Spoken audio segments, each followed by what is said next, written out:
Perkenalkan, nama saya Sakina Amanda Rahmawati dengan NIM PO 714-203-231041 dari kelas di 4A tingkat 1. Assalamualaikum warahmatullahi wabarakatuh. Perkenalkan, saya atas nama Muhammad Reski dengan NIM PO 7142-0323-1029. Saya berasal dari kelas D4 tingkat 1A. Assalamualaikum warahmatullahi wabarakatuh. Perkenalkan, nama saya Nabila Tuzara Ramadhani dengan NIM PO 7142-0323-1075 dari kelas D4B tingkat 1. Nama saya Maureen Natalia dengan NIM PO 7142-0323-1072 dari kelas D tingkat 1.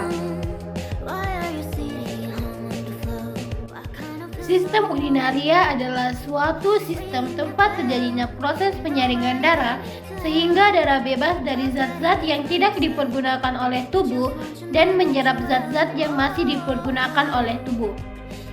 Zat-zat yang dipergunakan oleh tubuh larutan dalam air dan dikeluarkan berupa urin atau air kemih. Sistem urinaria terdiri atas 1. Ginjal yang mengeluarkan sekret urin, 2. Ureter yang menyalurkan urin dari ginjal ke kandungan kencing, 3. Kandungan kencing yang bekerja sebagai penampung, 4. Uretra yang menyalurkan urin dari kandungan kencing. Sistem urinaria merupakan sistem ekskresi utama dan terdiri atas 2 ginjal untuk menyekresi urin, 2 ureter untuk mengalirkan urin dari ginjal ke kandungan kemih, kandungan kemih untuk tempat urin dikumpulkan dan disimpan sementara, dan uretra untuk mengalirkan urin dari kandungan kemih keluar tubuh. Sistem perkemihan merupakan organ vital yang berperan penting dalam melakukan ekskresi dan melakukan eliminasi sisa-sisa hasil metabolisme tubuh, dan dalam keseimbangan cairan dan elektrolit. Sistem ini secara kontinu membuang dan mereabsorpsi air dan substansi terlarut dalam darah, serta mengeliminasi setiap substansi yang tidak dibutuhkan dalam tubuh.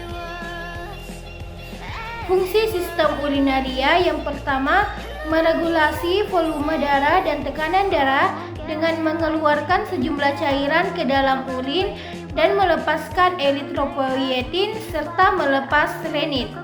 2. Melakukan kontribusi stabilisasi pH darah dengan mengontrol sejumlah keluarnya ion hidrogen dan ion bikarbonat ke dalam urin.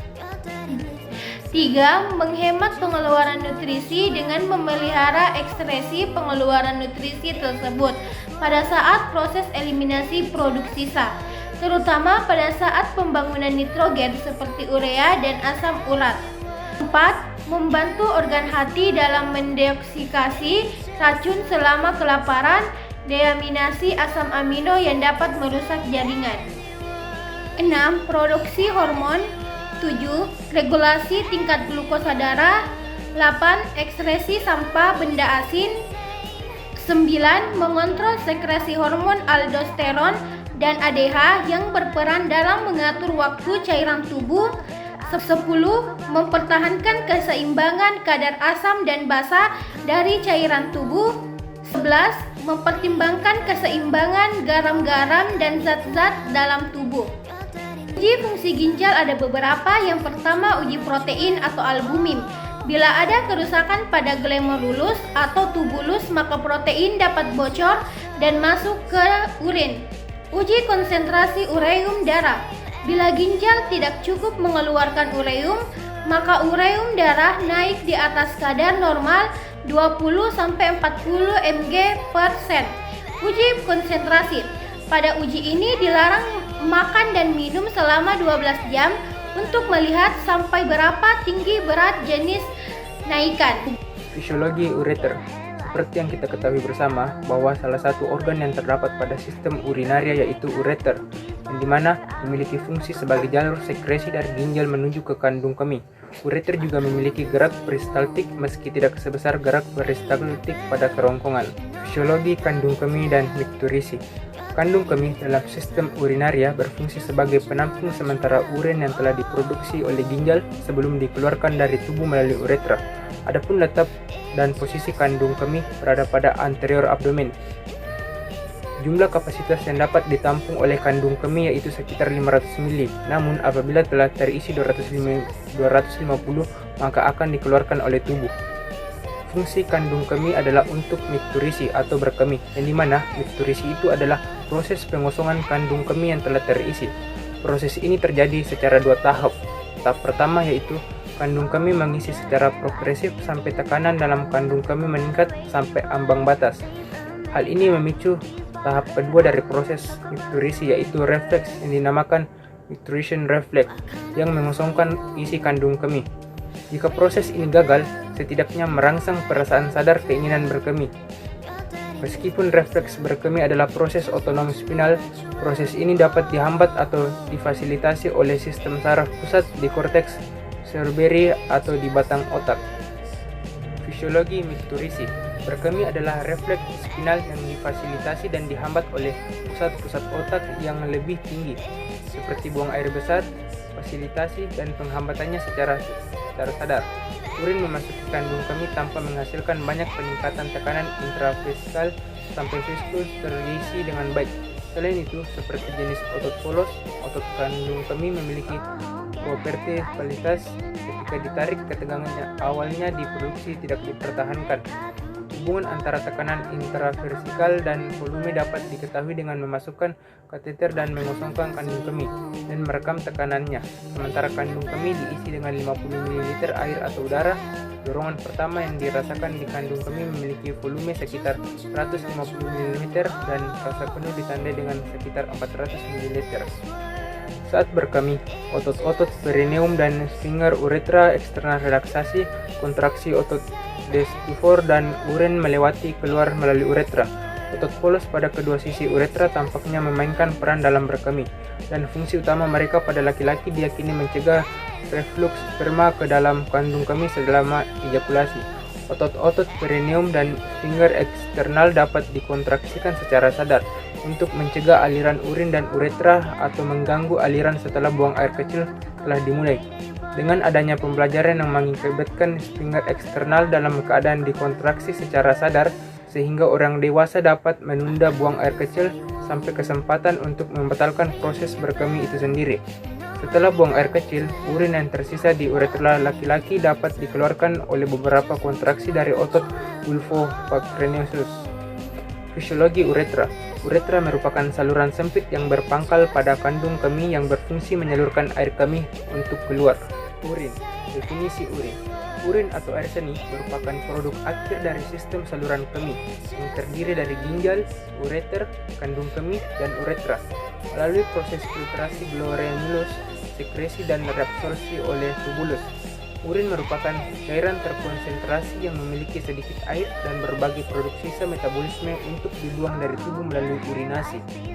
Urin di dalam tubuh apabila tidak dikeluarkan, maka produk sisa metabolisme akan menumpuk, selanjutnya akan menyebabkan disfungsi sistem tubuh. Komposisi urin. Yang pertama yaitu urin terdiri atas 95% air yang mengandung zat terlarut. Yang kedua yaitu zat buangan nitrogen, meliputi urea dari protein, asam urat dari katabolisme asam nukleat, dan kreatinin fosfat dalam jaringan otot. Yang ketiga yaitu asam hipurat atau asam kristal yang merupakan suatu produk sampingan pencernaan sayuran dan buah-buahan. Kemudian ada badan keton, di mana yang dihasilkan dalam metabolisme lemak adalah konstituen normal dalam jumlah kecil. Selanjutnya yaitu elektrolit, meliputi ion natrium, klor, kalium, amonium, sulfat, fosfat, kalsium, dan magnesium. Selanjutnya yaitu hormon, di mana terdapat secara normal dalam urin, dan juga berbagai jenis toksin atau zat kimia asing, pigmen, vitamin, dan enzim secara normal ditemukan dalam jumlah kecil. Berbagai macam ciri fisik urin, yaitu warna. Urin segar biasanya berwarna jernih dan menjadi keruh jika didiamkan, dan berwarna kuning pucat, kuning pekat jika kental. Kemudian ada bau. Urin memiliki bau yang khas, berbau amoniak jika didiamkan, bervariasi sesuai dengan makanan yang digunakan. Ketiga ada asiditas dan alkalinitas. yaitu pH urin bervariasi antara 4,8 sampai 7,5 dan biasanya 6,0 tergantung diet. Makanan protein tinggi akan meningkatkan asiditas, sedangkan diet sayuran akan meningkatkan alkalinitas. Berat jenis urin berkisar antara 1001 hingga 1035 tergantung pada konsentrasi urin. Ciri-ciri urin yang normal yaitu jumlahnya rata-rata 1 hingga 2 liter sehari, tetapi beda-beda sesuai jumlah cairan yang dimasukkan.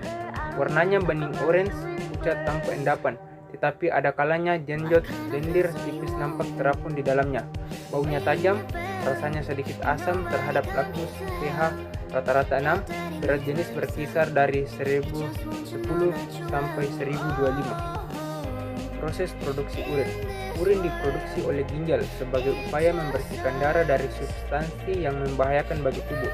Darah dibersihkan oleh jutaan nefron yang terdapat pada ginjal untuk menyaring produk-produk limbah, racun, kelebihan air, dan menghilangkan limbah nitrogen dalam bentuk dekonsentrasi tidak beracun. Untuk menjaga keseimbangan cairan, sekitar 150 hingga 180 liter dalam sehari dibersihkan dan dimurnikan secara berulang setiap hari. Urin yang terbentuk di ginjal dialirkan melalui ureter dengan proses miksi atau urinasi.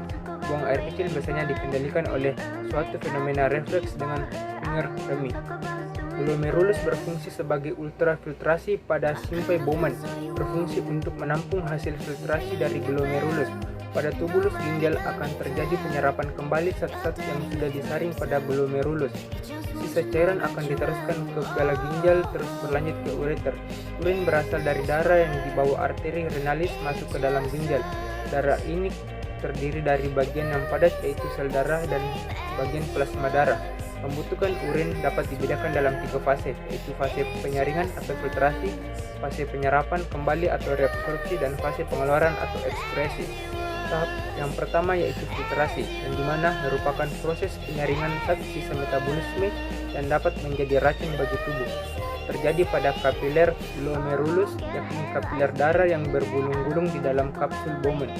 Pada glomerulus terdapat sel-sel endotelium sehingga mempermudah penyaringan. Filtrasi merupakan perpindahan cairan dari glomerulus menuju ke ruang kapsula Bowman dengan menembus membran filtrasi.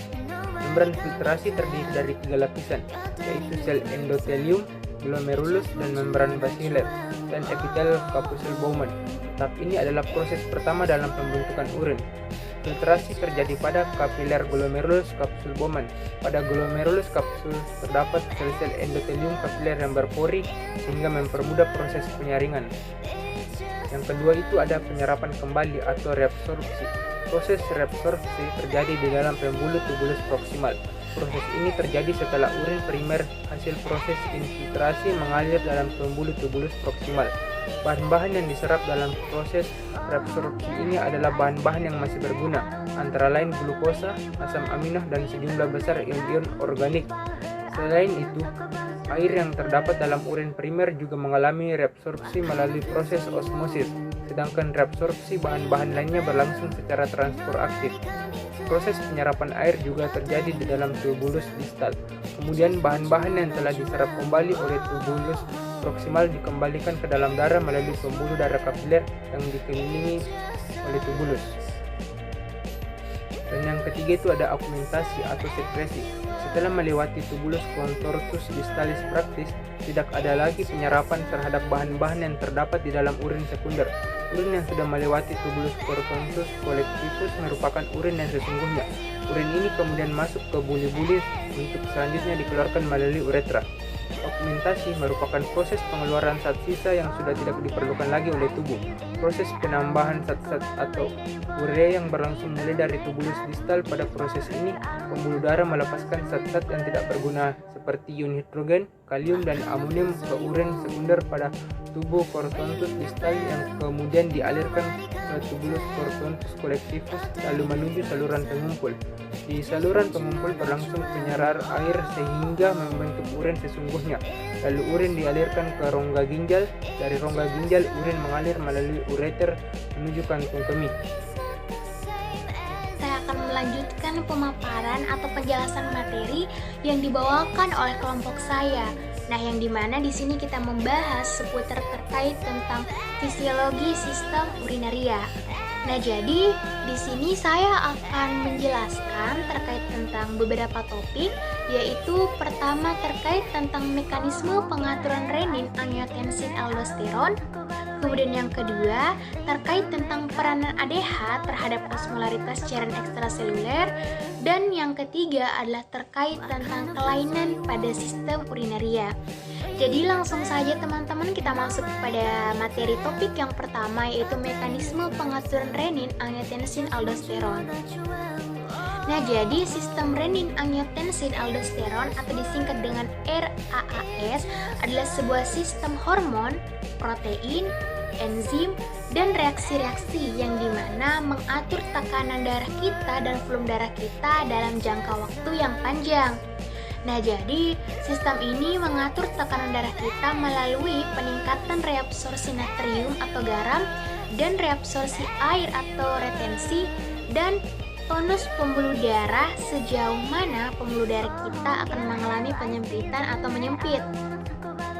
Nah, dalam yang namanya strategi pengobatan hipertensi atau tekanan darah, salah satu targetnya adalah terkait hal ini, yaitu sistem renin, angiotensin, aldosteron atau RAAS.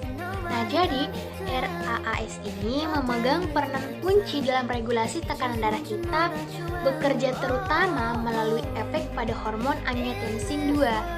Nah, jadi seperti yang bisa kita lihat pada gambar di sini, teman-teman, nah ada bagian yang berwarna kuning. Nah, bagian yang berwarna kuning ini adalah glomerulus. Kemudian ada juga sebuah bagian yang berbentuk panjang. Nah, di sini ada tulisan yang disebut sebagai arteri aferen. Nah, jadi arteri aferen ini merupakan arteri yang datang, sedangkan yang di sebelahnya itu yang tertulis tentang eferen arteriol atau arteriol eferen merupakan jenis arteri yang kembali. Nah, di gambar ini terdapat yang namanya sel-sel yang disebut sebagai justa glomerulus. Nah, jadi justa glomerulus ini akan menghasilkan yang namanya renin. Kemudian, keadaan yang dapat menimbulkan yang namanya pengeluaran renin akan menyebabkan penurunan laju filtrasi glomerulus, penurunan tekanan pada glomerulus, dan peningkatan rangsangan simpatis. Kemudian, renin akan berdifusi ke dalam darah. Nah, di sini renin itu berdifusi ke dalam darah karena merupakan hormon. Jadi hormon itu tidak mempunyai saluran sendiri, makanya dia masuk ke aliran darah kita. Kemudian, saat masuk ke sirkulasi di dalam darah, renin akan memisahkan antara anioferi substrat renin menjadi yang namanya alfa-2 globulin. Nah, kemudian angiotensin 1 adalah dekapeptida yang dimana jika mengalir ke paru-paru akan pecah menjadi yang namanya oktapeptida angiotensin 2 yang dibawa oleh angiotensin converting enzyme atau disingkat dengan istilah AC yang dimana ada pada jaringan di paru-paru kita. Kemudian angiotensin 2 adalah bahan vasokonstriktor yang kuat dan dapat menimbulkan yang namanya vasokonstriksi ekstensif di seluruh tubuh. Nah, seperti yang sudah kita pelajari sebelumnya teman-teman di bab pembahasan sebelumnya terkait tentang sistem kardiovaskuler yang dimana di situ dibahas tentang apabila terjadi yang namanya vasokonstriksi pada pembuluh darah kita, maka hal ini akan menyebabkan terjadi peningkatan tahanan sistemik perifer yang menyebabkan peningkatan pada tekanan darah kita. Kemudian di sini ada sebuah gambar yang dimana menjelaskan tentang renin yang kita lepaskan akan mengubah yang namanya angiotensinogen menjadi angiotensin 1. Nah, angiotensin 1 yang dikeluarkan oleh paru-paru dinamakan sebagai AC atau angiotensin converting enzyme. Nah, jadi angiotensin converting enzyme ini akan mengubah angiotensin 1 menjadi angiotensin 2. Nah, kemudian hal ini akan menyebabkan terjadinya namanya vasokonstriksi, peningkatan sekresi aldosteron, dan peningkatan sekresi antidiuretik hormon. Kemudian pada gambar ini kan ada panah yang berwarna biru dan panah yang berwarna hijau. Nah, jadi panah yang berwarna biru ini menandakan bahwa terjadinya pelepasan ke aliran darah, sedangkan panah yang berwarna hijau ini menandakan bahwa terjadinya stimulasi. Nah, selanjutnya teman-teman kita beralih ke topik kedua, yaitu terkait tentang peranan ADHD terhadap osmolaritas cairan ekstraseluler. Nah, jadi ADHD ini adalah antibioretik hormon. Nah, jadi osmolaritas cairan ekstrasel rata-rata 300 miliosmol per liter dengan konsentrasi natrium 142 meter per liter. Nah, osmolaritas cairan ekstrasel sebagian besar ditimbulkan oleh ion natrium. Oleh karena itu, kontrol osmolaritas dan kontrol konsentrasi natrium terjadi secara bersamaan.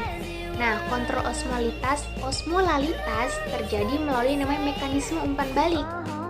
Nah, mekanisme osmolalitas akan merangsang yang namanya osmoreseptor pada hipotalamus anterior dekat nukleus supraoptikum. Nah, sehingga akan menstimulasi pengeluaran ADH oleh hipofise posterior. Nah, kemudian ADH ini akan meningkatkan yang namanya permeabilitas tubulus distal dan ductus colligensum sehingga meningkatkan namanya absorpsi air sehingga air lebih banyak ditahan dalam cairan ekstrasel dan osmolalitas akan kembali normal.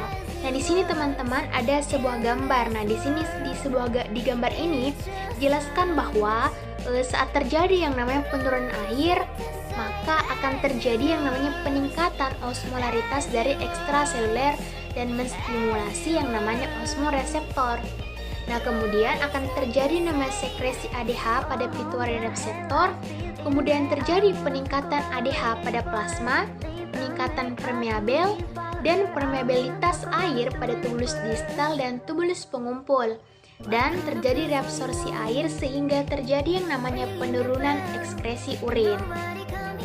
Nah, di gambar yang kedua di sini ada merupakan gambar terkait tentang mempertahankan keseimbangan air dan elektrolit dalam tubuh kita.